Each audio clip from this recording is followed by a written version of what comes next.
तो जाहिर है कि इस वक्त जो चर्चाएं हैं वो ये है, एक वो होता है साइकोलॉजिकल मार्क दिमाग में बैठ जाता है। 303 है तो 304 के पार है तो एक नया रिकॉर्ड बनता है, 300 के नीचे है तो हम 90 बोलें, 280 बोलें, 272 बोलें, जो मैटर करता है वो 272 का नंबर है। तो ये जो इस वक्त गणित हो रहा है इसको आप ज्यादा तवज्जो नहीं दे रहे हैं, जो लोग -300 की अलग अलग पिक्चर्स पेंट कर रहे हैं। देखिए, जो लोग राजनीति करते हैं, अगर भाजपा को कल होके 290 आ जाए या 295 आ जाए या 280 आ जाए, स्वाभाविक तौर पर वो आप पर आकर, आपके कैमरे पर आकर ये कह सकते हैं कि भाई मोदी जी ने 370 का दावा किया था, वो तो आया नहीं, उनको 280 आया, 285 आया। या उसी तरीके से जैसा आपने बताया, अगर 303 से ज़्यादा नंबर आ गया तो 310 आ जाए, 320 आ जाए, या ऊपर का नंबर क्या आएगा मैं जानता नहीं हूँ, तो भाजपा के लोग कहेंगे कि भाई हमारी जो संख्या थी उससे बढ़कर हमको बहुमत, हमको जनता का आशीर्वाद मिला है। लेकिन ये तो बहस का मामला है। संवैधानिक नजरिए से सरकार बनाने के लिए 272 सीटें चाहिए, और जिस किसी दल को या गठबंधन को 272 से ज्यादा सीट आएगी वो सरकार बनाएगा।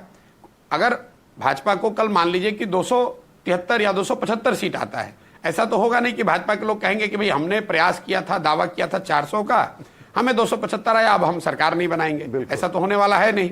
तो to cut the chase, what we should see is कि क्या इनके 275 से ज्यादा सीट, 72 से ज्यादा सीट आ रही, तो क्योंकि संविधान में व्यवस्था वही बनाई गई है कि जिसको भी 272 से ज्यादा सांसद जीतकर आए वही सरकार बनाएगा।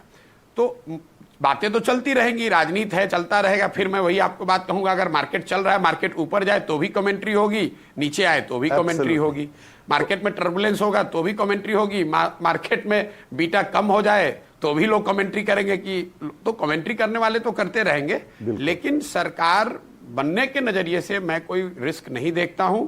बीजेपी मोदी जी के नेतृत्व में एनडीए जो गठबंधन है वो वापस सरकार में लौटते हुए दिख रहे हैं। बिल्कुल, आपने ठीक कहा कि मामूली चेंजेस भी जब ऐसी परिस्थितियों में होते हैं तो हम लोग उसको एम्पलीफाई कर देते हैं, या तो जिनके अपने आग्रह हैं वो, या मीडिया में चूंकि हमको खबरें बनानी होती हैं वो।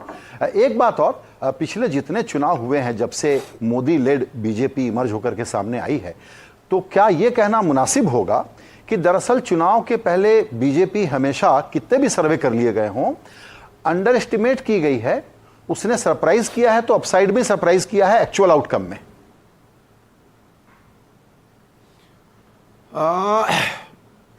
ऐसा 2014 और 19 के चुनाव को अगर आप देखेंगे तो ऐसा आप कह सकते हैं, क्योंकि 14 में जो सबसे ऑप्टिमिस्टिक प्रोजेक्शन थे वो भी 210 या 220, 230 लोग बता रहे थे, और आंकड़े 272 से ऊपर आए।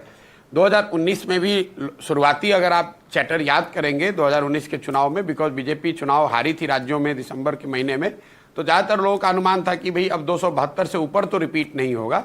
लेकिन देखिए, इस तरह के जितने आकलन अनुमान हम लोग करते हैं, majority of the times we are looking in the rear view. हम लोग ये देख रहे हैं कि पीछे क्या होता आया है।